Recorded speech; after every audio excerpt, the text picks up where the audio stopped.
So yung mga dre. Abante na tayo. Na walang kahit anong citation ticket.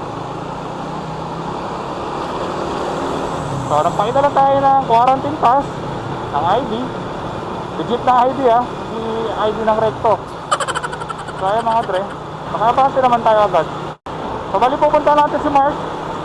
Nadisgrasya sa MacArthur Highway para kamustahin kung ano nangyari sa kanya at saka kung ano na rin yung lagay niya, kung kumusta na yung recovery niya dun sa accident.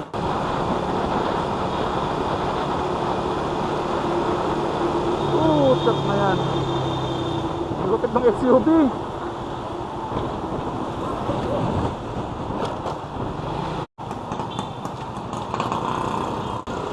Hindi naman sa nila lahat, pero marami dito talaga na pasaway na driver, hindi na sa motor, pati sa sasakyan.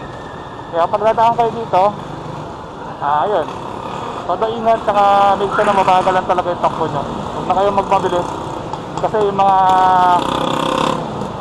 driver dito pasulpot biglaan. So kung mabilis yung takbo nyo, yun, mataas yung chance nyo na madisgrasya dito. So yung mga dre, basta dito sa Rizal Avenue, itong kahaba ng Rizal Avenue, mabagal lang takbo nyo rito. Yan, kasi hindi nyo na maiiwasan yung mga ganyan mga ayun, mga ganun sila mag-drive. Puti ni ate. So mga dre, nandito na tayo.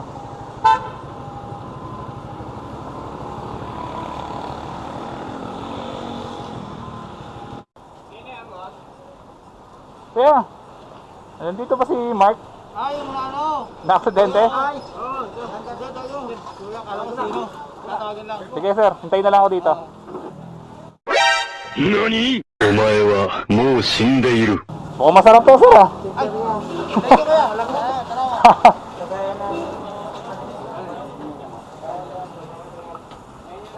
Donation namin. Ayan ba? Mas masarap siguro laman nyo kung bote laman yan, no? Mahirap na. Hindi naman abutin natin. Hindi ko na mukha. Nakita lang natin dito. Tinawag na dyan. Kamusta na ba siya? Medyo... Okay na? Nakapagbantay na dito? Hindi, ina lang. Labas-labas lang. Lalabas-labas lang. Pas ka lang, boss. Sige, kakain ko lang. Makukunan ulit tayo, ha? Makukunan ulit tayo, sir. Salamat nga pala, boss, ha? Wala pa ka naman. Pag na kuya. Ayun na pa ako nakupo Para makapagpahinga ka. Oh, ito pala siya.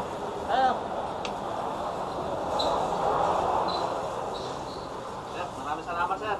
Wala pa nga naman. Ano? Thank you very much. Medyo okay na po. Oh, medyo okay na. Oo, okay na po.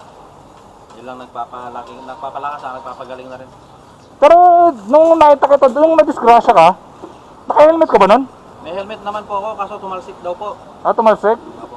Tapos nung na-aksidente ka? Ito lang talaga yung matindi kong tama yung sa mata sa kayo yung sumagasgas ko. Oo. Parang nawalan ka ng malay nun no? Oo nga po, nung nagising na lang po ako nun, nung kinakarga yung binibigyan ako ng first aid. Oo. Tapos naramdaman ko na lang gumagalaw na yung mga kamay ko.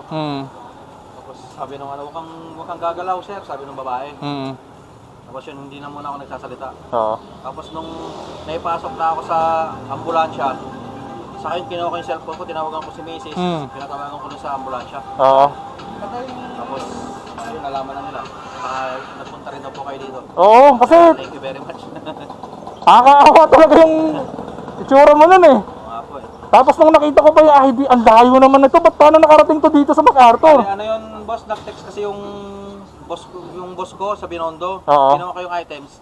Di-deliver ako ng cellphone sa Karuatan.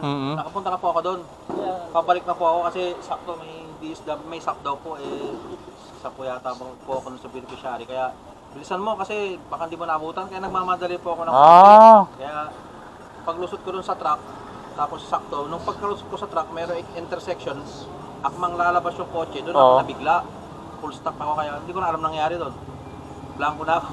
Tapos wala ka nang naalala. Opo, opo. Naramdaman ko na lang po. May naulinigan akong tunog nung ambulansya. Oo. Tapos may gumagalaw na yung kamay ko, tapos paa.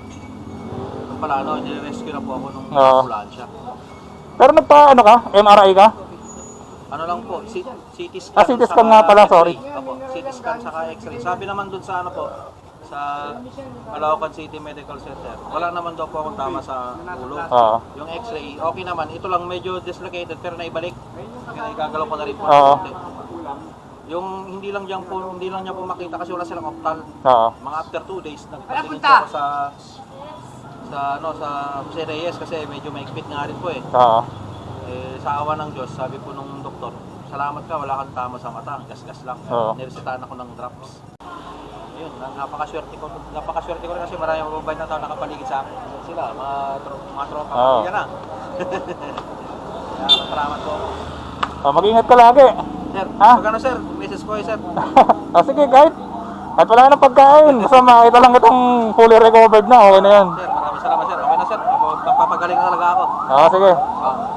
Sige, sir. Salamat. Ano, sir, nagpo-volunteer din naman ako dito eh. Oo nga eh. Sabi nga nila. Hindi na natulungan ako, makatulong ulit. Oo. Balik lang. Sir, salamat ulit. Sige, sige. Thank you. Maraming salamat. Ingat po kayo sir. Sige po. God bless. Sige.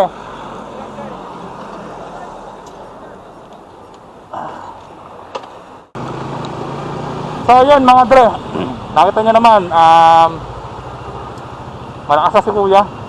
Mga bruises na lang talaga niya, tsaka konting galo sa katawan. Pero mga 1 week na lang, talagang fully recovered na yun si kuya. Ay, mag-u-turn pala ako. So left turn kasi dun eh. So, dito lang tayo dito. So nakita nyo naman mga dre, hindi naman importante kung malaki o maliit yung nagagawa mong pagtulong sa kapwa mo.